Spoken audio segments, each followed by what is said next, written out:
Last month since we last talked, I thought we had a really good training camp, great competition. It was physical, I think, as you all saw. We got after it pretty good. I was really pleased with not only the effort, but the intensity day to day of what we went through. Of course, always tough decisions when you're coming in the final cut down, and I don't ever take that lightly. Players that, they've been here for 5-6 months, some of them longer, a couple years, and you got to say, goodbye to them. That's not always easy to do. But it's also part of the game, and I think everybody understands that. I think one of the things, and I talked with our coaching staff about this before we made the cuts, was like, hey, let's make sure that when we do this, every player understands why. Okay, here's the reasoning. All right, here's the things you need to get better at. Because a lot of times it's just like, hey, you're out the door, see you later, thanks for your time. No, just wanted to make sure that we were pretty explicit in what we, told each guy, hey, these are the reasons why. Most of them had a good idea already, but it also gives them a way to improve.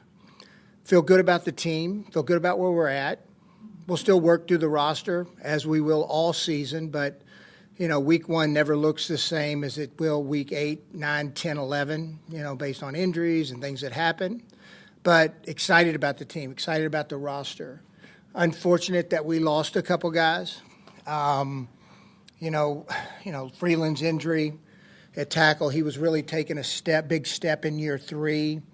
Losing Hunter and Wally, that was a blow, which caused us to have to make some other moves. They were coming along. I mean, both of them are going to be excellent football players in this league. I think all of you saw the progress both of those guys were making, and both kind of like, Wally, I had to keep watching the tape over again and over again when he did his ACL, and kind of the same thing with Hunter with his foot, But that's just part of the game. You have injuries, and you gotta find a way to find answers. Okay. They're not always, perfect, but you find answers and guys you think you can win with. And we think, and I give my staff a lot of credit for working extremely hard, making sure we had names, making sure we were constantly active and looking for players. But feel good about where we're at, where we're going. Fire away. Since you guys named Daniel starter, have you found it necessary, or have you talked to AR about his future here, how he fits in, or not? I've not had a lot of talks with AR, but I've had a lot of talks with his agent. Coaching staff handles, they talk to Anthony a bunch. I mean, I've talked to Anthony. Because the one thing I think is getting overshadowed a little bit is Daniel. Because I let both of them competed, professional, battled to the end. And at the end of the day, Daniel, won the job. Does that mean we're down on Anthony? No. But I don't want to, dismiss that, Daniel he's had a good run here. It reminds me a lot of Alex Smith that we had in Kansas City, who I thought was just the ultimate professional. Day in and day out, the team knew exactly what they were getting, and I feel that's kind of the same thing with Daniel. So, I know the story's always been about Anthony, but also let's don't lose sight of, Daniel did some good things, and he's been a really good professional. He's been through a lot. And then going to Anthony, like, I know the negativity, and it's easy to say, okay, he's done. And I don't agree. I've said this numerous times. I do not agree with that. I think overcoming challenges and obstacles along the way are good for anybody. I do. I'm proud of Anthony, of where he's at, how far he's come. He's come miles.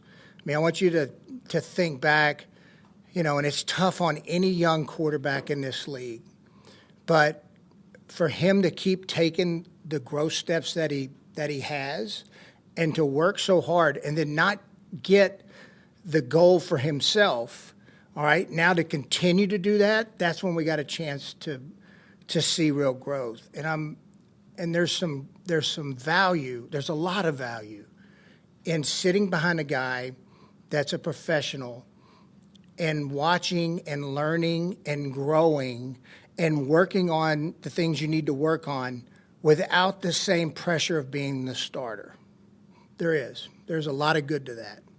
One quick follow-up. When you made the move, has anyone contacted you about trading, get him in a trade? Yeah, no, but we're not trading him. Chris, you talked about Anthony, him having to go through things. What is like the long-term plan for him, and how clearly can you lay that out for someone who a couple years ago was number 4 pick in the draft and now is being put on the bench for the second time? Yeah, and that's a fair question. But what I would tell you is, like, everybody's growth and path and journey in this league is different. Okay, they are. And they're not always, I wish I could draw a straight line from A to B and say, this is the thing, this is how it's going to go. Okay, we're going to start here and we're going to end up here. Well, we all know that's not life. That's not real life. And it's the same thing with Anthony. Like, there's up and down, and there you see growth, and then there's some moments where you say, okay, we need to get better at that. So I think following Daniel and watching him work, and if he continues with the growth that he's had, like, Anthony's been good. He has, and he's made tremendous strides. Is he there yet? No. But does he have work to do? Yes. And Anthony will acknowledge that. Like, I'm really proud of it's like one of the fun parts of this job is watching guys just start to really mature. And I know everybody thinks that a 20, 21, 22-year-old young man should be a grown man, all right, in everything they do. But that's not the case in any world. With anything you're doing in life. Like, these are young people, and it takes some time. So to watch him grow and to continue to mature, and then to handle the adversity. Like, there's 2 ways you can handle this. Like, you can go in the dumps, or you can accept the challenge. And accept the challenge to keep getting better, be prepared, continue to work on your fundamentals, continue to work on the daily game planning that has to happen as a quarterback, to collaborate with the other quarterbacks in your game planning, and then being ready to go, because you're one snap away. That's real. That is real. And that's a natural development. I know you want me to sit here and give you an A to B plan. Look, it's about daily, everyday work and doing it without the pressure of being the starter. And saying all of that, we're getting lost again. Like, Daniel's done a lot of good things. I mean, y'all saw the practice. He did some good things, and he's a good player, and he's an ultimate professional. And he's a consistent player day in and day out. So along those lines, why do you all think you can have a successful season with Daniel Jones when I asked Shane Steichen, okay, what things do you lean on and look at for this guy to believe in him, and he goes back to 2022, that was 3 years ago? Yeah, I'm not going to 2022. I'm going to what we've seen since he's been here. I guess, again, can you explain what things have you seen to give you that confidence that he can be a winning quarterback? His ability to run the offense, to get him out of good and bad plays, to know the checks, just the things that most veteran quarterbacks can do, and to make sure that we're continually moving the chains. That consistency is a good thing. And look, he has some explosive ability in him too, and I think we saw that in the preseason. The quarterback decision is the quarterback decision, right? But the one thing I would ask you is the idea that Anthony can grow more in year 3 on the sideline does not make any sense to me. Can you explain that? Yeah, I think and I think I explained it earlier. I don't know if you were listening. You're a good listener too, but I think there's times when, yeah. I mean, you got your question, your loaded up question that you want to answer. So that's what y'all don't listen to what I said before. I think it is good for young players, especially at the quarterback position, if they're not completely ready, to sit back without the pressure of daily pressure of having to perform. Now, the pressure's still there because he's one play away. But it's much different. It's much different. I just think the little intricacies that they can learn by doing the backup role can serve them well because he's still serving the start. Let's don't forget that backup role still serving the starter, okay? And that's different. That's different, and it's different for Anthony. It's an area that, he's embraced, and it's been fun to watch so far, and it would be fun to watch as we go forward. Do you feel like he needs more growth off the field or on? He's a good kid. Like I don't worry about. I think with any young person, like any young player on our team, when they come in the building, you would hope that they're ready-made, ready to go, professionals in every aspect of both in the building and out of the building. But like I said earlier, young men take time to grow. They just do. They have to learn and grow. And I think he's done a really good job managing all the expectations, not only externally, but internally. And I think he's growing in that area. So, Chris, looking at AR's time with the franchise, at first you all were saying you should probably start him. You did, and then you benched him last year. And then 2 weeks later, you put him back in the starting lineup. And then now, he's taking a step back again. So, with so much flip-flopping in a matter of months, why should people believe in the plan you have now for him versus the plan you all previously had? Well, I don't quite. So you're really good asking questions because you always get to why should people believe. I don't know how to answer why should people believe. Like I think you know the answer. They believe when you win. If you don't, they don't believe. Like it wouldn't matter who was a quarterback. They wouldn't believe. If you didn't win, they're not going to believe. If you win, they give you a little more benefit of the doubt, and then y'all help put doubt to make sure there's questions being asked. That's the only way I know how to answer that one. I don't know what you want me to say. So how does winning affect your ability to believe? I think it affects everybody. I mean, I think everybody, like winning is, and look, you can win sometimes and not deserve it, and lose sometimes and deserve to win. That's the nature of sports. But I think anytime you get over the hump and get to the goal you're trying to reach, there's a confidence level in everybody.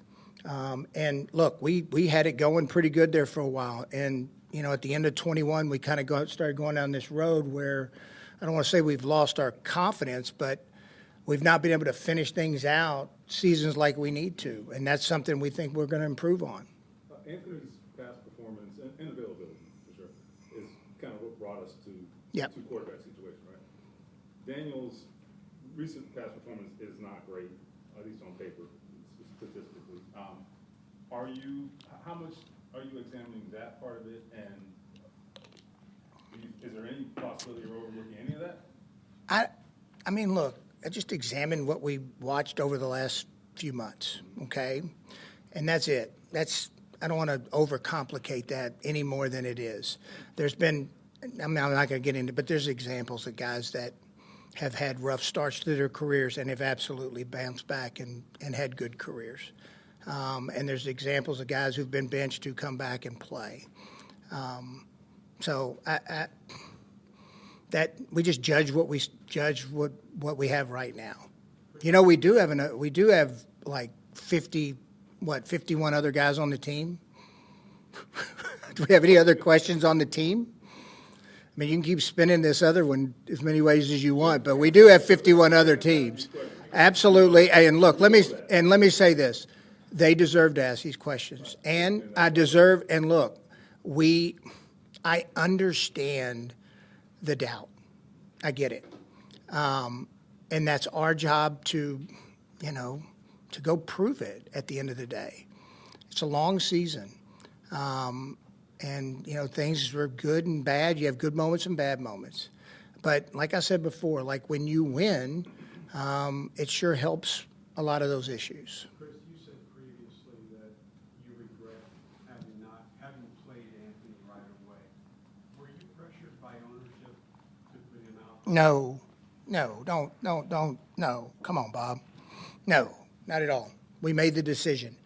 You learn sometimes with decisions that didn't go the way you wish they would have gone. And so, but no, there was no pressure. No. Do you feel like you did enough or maybe the right homework on Anthony coming out of Florida? No, we knew. We knew he was wrong. We knew it was going to take time. I think everybody knew. Yeah, I think we knew. And we knew it was going to be a little bit of a roller coaster. Absolutely. I mean, just his history in college. And so that's just part of the growth. No, sometimes you got to take a swing. We took a swing. And look, I'm not ready to say that we missed because I don't think we have yet. I think Anthony has a bright future. I believe that. Anything else? Just to break the trend, what has gone on and is going on with the former back room? It's just night and day who's in there. Yeah. So, I mean, all of a sudden you lose Wally, who we were really excited about. Juju, poor kid's just had bad luck. He's a great young man. He's very talented. He's just had some bad luck. I'm hoping for him maybe a change of scenery, and he'll get it turned around where he can stay healthy. But we just, going into it, we knew we needed, to go when we made we went and got Mooney. We thought that was a really good signing and gave us a true, number one corner that has a proven track record. And then when Wally went down, and then all of a sudden Jones is down, Juju's down, we're like, okay, what? We got to start finding some answers here. We had Lou had a history with Xavier. I actually worked Xavier out in college when I was with the Chiefs, and we were really high on Xavier, and he has a proven track record of being a good player. I know the year out, he hadn't played, but I think that might have ended up being good for his body because he's looked really good. And then the move for Blackman in Minnesota was something we'd kind of been playing with over the last 3 or 4 weeks with Minnesota, and feel fortunate to get him because we think he can play a few different roles. He can play both inside and outside. He's a good cover guy. He's aggressive. So we're excited about getting him and that depth. And then getting Jones, we'll get Jones back here up and running, and I still believe in Jones. I think Jones can be a really good player. And then Edwards was, from Tulane, who was undrafted. Man, I think he did a lot of really good things this preseason. He's big. He's a good athlete. He can run. He's conscientious. He's tough. There's a lot of great qualities that I think Edwards has. So, yes, there has been significant change in that room. Some based on injuries from where we started. Some based on, look, we knew we needed to get better. We knew we needed to get better there. What do you get with Noma, the guy you got from Jacksonville? Who? Chad Muma, linebacker. Oh, we claimed him. We got him. Okay, here we go. News to me. I'm glad I just got good job. I mean, y'all, Twitter is unbelievable. It is it is the news source. Now, look, we knew we kept 4, knew we wanted to add, another guy. We're still going to bring some other guys in. It's different than it was in the past because in the past we usually kept 6 and dressed 6th in the schemes we were in before, but now, a little differently where, he'll play some dime, so we're really only playing with a Mike and a Will. But Muma's we liked him coming out. He's a Will. He could play probably both Will and Mike. He's good on teams. We liked him coming out of Wyoming. He's had some experience playing, so that's good. Good. I'm excited. I don't get to be, but excited to find out we got him. Where do you view positions of strength either side of the ball for you right now? I think we're really good up front. I think we're going to be really good up front on both sides of the ball. I think our wideout room is really good. We had to make some cuts there that I thought were pretty tough. I thought Treadwell. I love Treadwell. Think of this. The guy's over 30 years old, former first-round pick. Competes his ass off every day. But it's a good room. It really, it's an excellent room. It's like when you think in terms of a basketball team, you've kind of got all the elements that you want when you're building a basketball team. You got a big man in Pitt who can win, both short, intermediate, and down the field with his size. You have Pierce who can stretch it. You have a young player in A.D. Mitchell who we think's, got big upside that, can create off after the catch. You got Josh Downs who I think is just tremendous. And then you got, Anthony Gould, who's coming on. And then, Mr. Reliable Doolin, who every time we put him in the game, he catches the ball and does well and is great on teams. So it's an excellent room, and every of them kind of have a niched out role. But I do like the strength. I like our tight end room a lot. I mean, Warren surprised at all, or is this what you? he's pretty good. We thought he was going to be pretty good. And we think he's going to be a really good pro. I don't want to put undue expectations on him, but he's pretty freaking good. Did you really No, know about the claim guidance when someone told you? no, I just found out. You told me. Good. I knew we put it in. I just didn't know I didn't know we got him. Did you put in any other claims? No. That was a good one, though. That was good. That's good. Your offensive line depth, are you mentioned Freeland, that's also hit. Jalen's young. Yep. What do you think there? Look, I think Jalen Travis is going to be excellent. I do. He is big. Now, that's one that I'm not going to say surprised me, but he's come along faster than I thought he would. And he's a much better athlete. I thought he was a decent athlete, but he's a much better athlete. You ought to watch him in there skipping rope in the weight room. It's impressive for a 340-pound guy. I like where Tucker's at. Tucker's really come along. Being an undrafted guy a year ago, having to get thrown in the mix and start some games, and he had some struggles, but bounced back from that. I'm excited about him. I was excited when we actually put him in there at center, and he looked pretty good. Danny Pinner was dealing with a knee kind of all of camp, but we've got it calmed down. He does. So, we've played good football with Danny, and then keeping Tenuta, who, we claimed him a few years back, and then he kind of bounced around, and then ability to get him back and his ability to play both left and right tackle. So, yeah, I feel pretty good about our depth there. Is there anything going on with Mike Hilton or not? Let me just say this. We're going to explore guys right now. We're going to explore vets. You're going to see it over the next 10 days. You're going to see it over the next month. We're going to bring guys in. That's what we do. We're going to kick the tires, make sure that we have a list of guys that if we have to go to, we can go to them. How much pressure do you, I guess, personal pressure, responsibility, whatever, do you personally feel going into year 9, and I guess knowing that in a way you made another big decision to go with Daniel Jones, and I guess roll with that and going into a year where I don't know.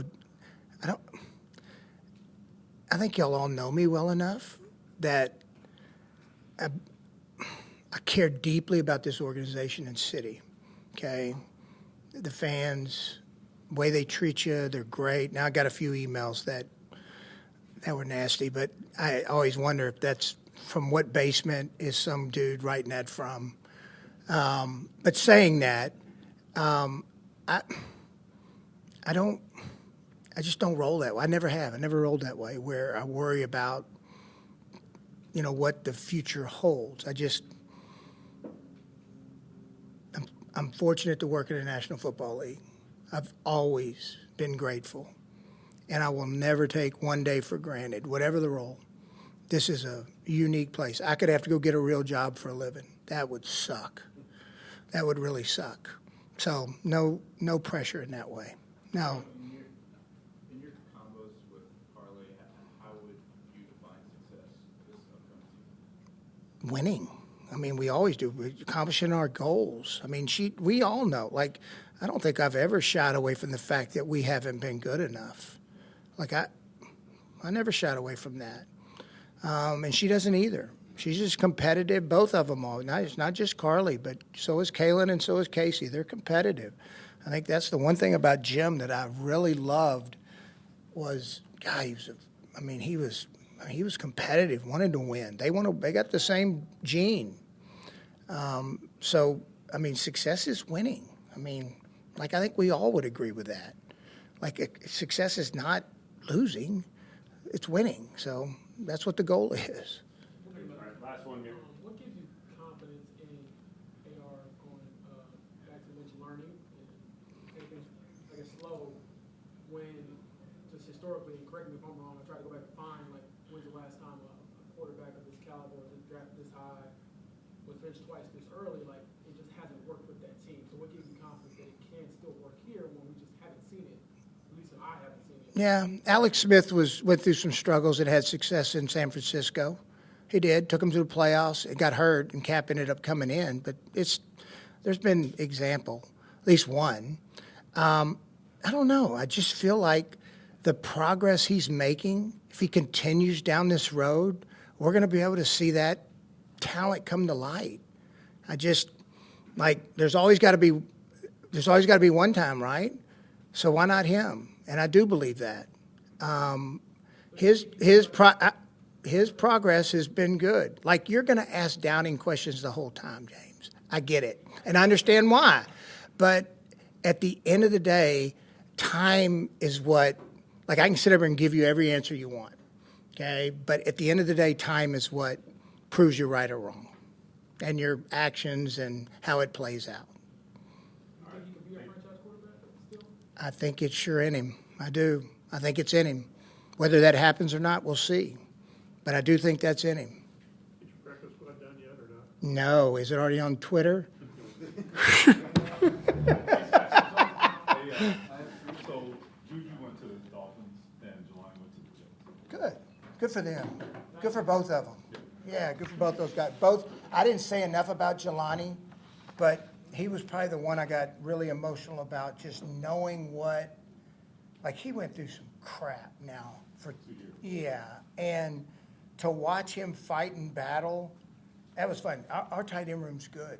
It is. It's an excellent room. All four of them are really good football players, and Jelani's a good. I think it was fun to watch Jelani, grow, overcome, and then have success, and now end up on another. That's good for Jelani and good for Juju. It looks like you guys keep wanting to sort of get better than Mo, and Mo is still here. I don't. You're not me. That ain't me. I don't know where that's coming from, but that ain't. But Look here. You keep drafting guys, and then Here's what Mo is. Mo shows up every day, works, consistently does his job on a consistent basis. I'm a Mo fan. All right. Thank y'all. Appreciate it, guys. Thank y'all.